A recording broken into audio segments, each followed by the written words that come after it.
RRB, l'invité du matin. Bonjour Jean-François Bodin. Bonjour Nicolas. Alors Patrice Faure avait promis plus de forces de l'ordre dans les rues, les contrôles se multiplient et vous recevez pour en parler le directeur de cabinet du Haut-Commissaire. Julien Paillard, bonjour. Bonjour Jean-François Bodin, bonjour aux auditeurs d'RRB. Merci d'avoir accepté notre invitation. C'est vous qui êtes chargé du suivi de la politique sécuritaire, on va dire ça comme ça, et des forces de l'ordre auprès du Haut-Commissaire. Alors, Nicolas le rappelait, il y a de plus en plus de contrôles routiers, on en a vu ces derniers temps, de plus en plus. Quelle est la stratégie qui est mise en place ? Est-ce que l'idée, c'est de multiplier ce genre d'opérations et dans quel but ? Alors, merci de poser la question. Je reviens vraiment sur le point de départ, les priorités qui ont été fixées par le commissaire cette année. Donc la lutte contre les atteintes aux biens, la lutte contre les violences intrafamiliales et la lutte contre l'insécurité routière, ou la délinquance routière, puisqu'on peut en parler comme ça. Donc quelques chiffres en amont, c'est important.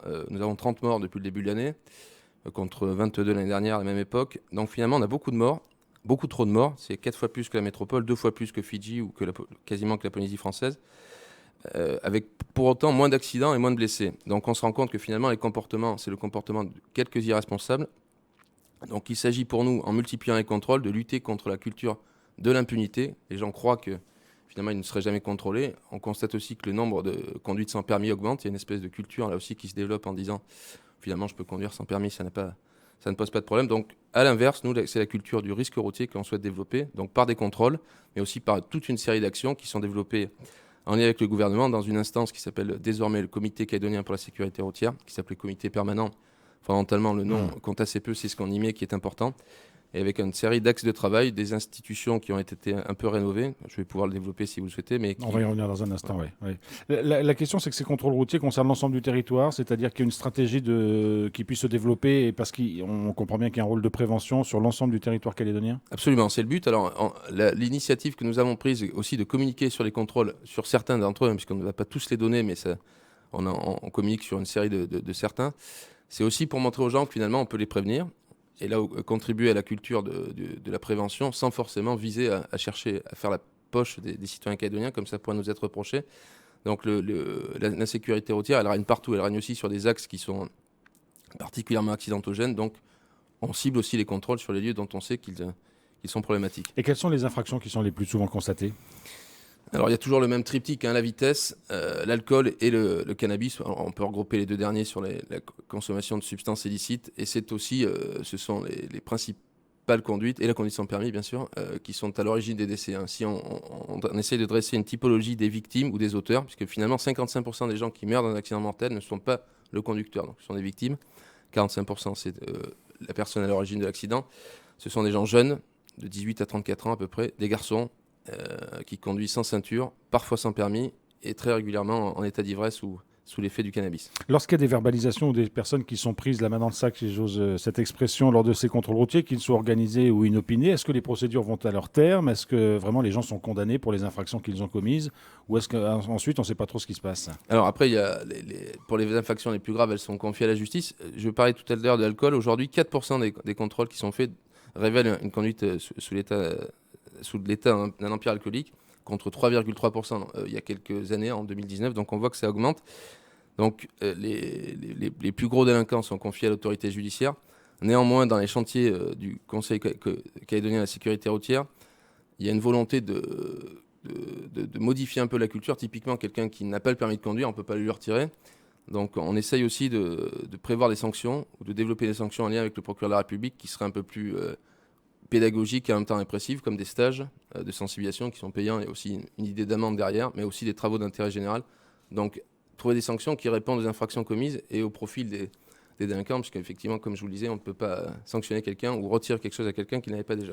Alors, on entend de plus en plus parler pour les personnes qui conduisent en état d'ébriété de la mise en place de systèmes anti-démarrage. Est-ce que c'est de la responsabilité de l'État ? Est-ce que c'est de la responsabilité de la Calédonie ? Comment vous pouvez travailler ? Est-ce que c'est une piste qui est envisagée sur le parc de véhicules calédoniens ? Alors, effectivement, je vous le disais tout à l'heure, le Conseil calédonien de la sécurité routière a dégagé 7 axes de travail, dont l'un s'appelle l'axe véhicule, l'animation du groupe de travail, puisqu'il finalement il y a un comité plénier qui réunit le membre du gouvernement en charge de la sécurité routière, le haut-commissaire, le procureur de la République, qui définit des orientations, un comité de suivi et ensuite des groupes de travail. Parmi les 7 groupes de travail, il y a un groupe qui s'appelle véhicule, qui est animé par l'UFC Que Choisir, Et donc sur cet axe-là, les membres du groupe de travail vont étudier la possibilité de renforcer la sécurité des véhicules via, par exemple, un contrôle technique ou l'installation des tuyaux-tests anti-démarrage.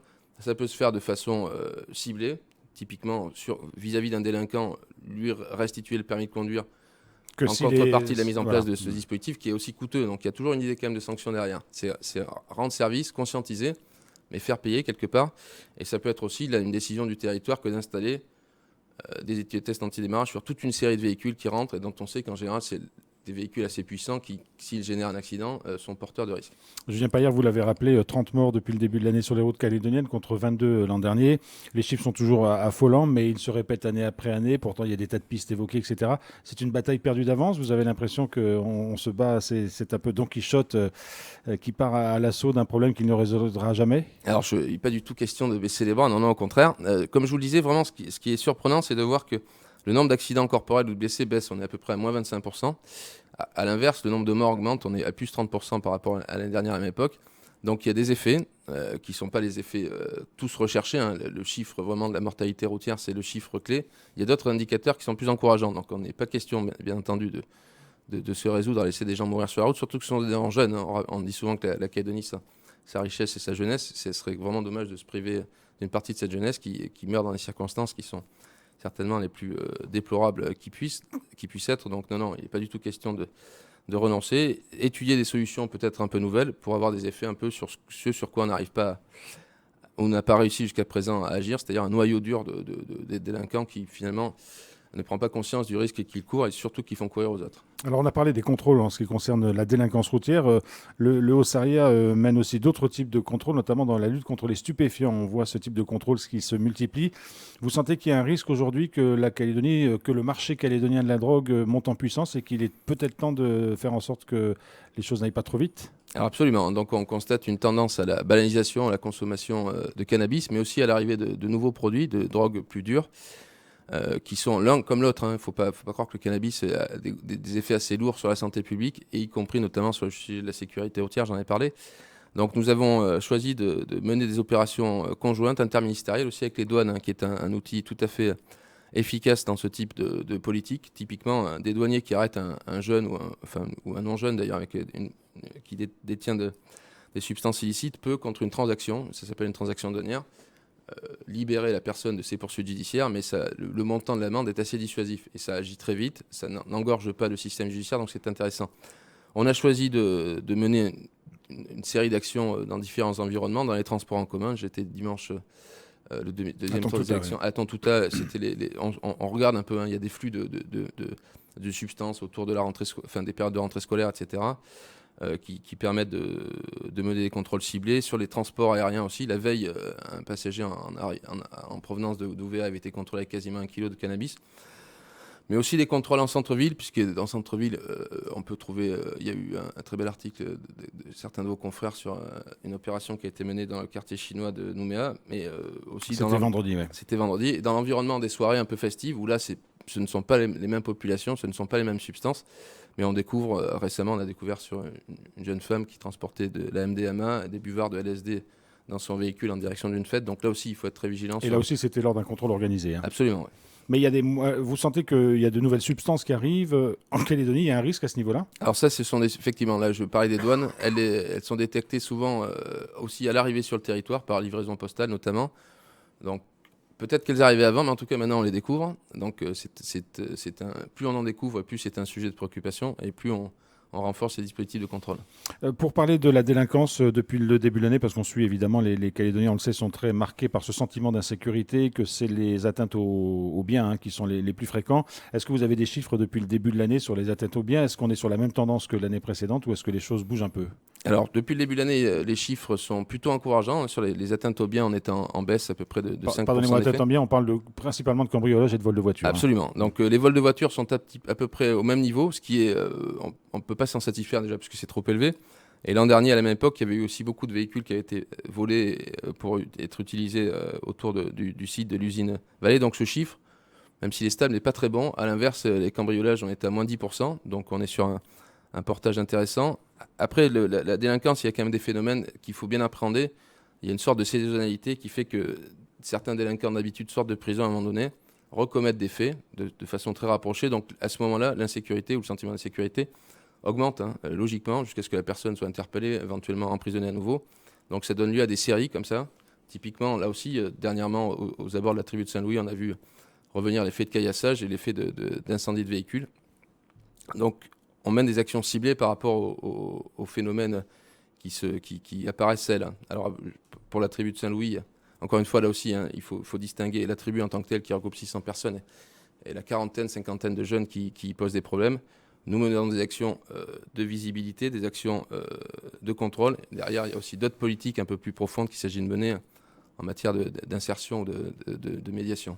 Sur le cas de Saint-Louis, vous comprenez l'exaspération d'un certain nombre d'utilisateurs de la RP1 ? Alors, elle est tout à fait compréhensible, mais nous ne restons pas inactifs vis-à-vis de ces difficultés. Alors, dernier point, parce que c'est aussi des contrôles qui sont menés par le Haut Commissariat, c'est le COTAF, le comité antifraude, qui contrôle surtout les sanctions, enfin les délits administratifs, etc. Vous avez aussi multiplié ce genre de contrôle. Le COTAF va monter en puissance dans son action. Il a les moyens aussi de monter en puissance. Alors absolument. Le COTAF, donc, c'est une structure qui a été créée fin 2019, le comité opérationnel territorial antifraude, et qui vise vraiment deux actions, la lutte contre le travail illégal et contre la fraude fiscale, entre guillemets, donc qui pénalise notamment les comptes sociaux de la Nouvelle-Calédonie, dont on sait qu'ils sont fragiles, donc ça légitime le fait de conduire ces actions-là.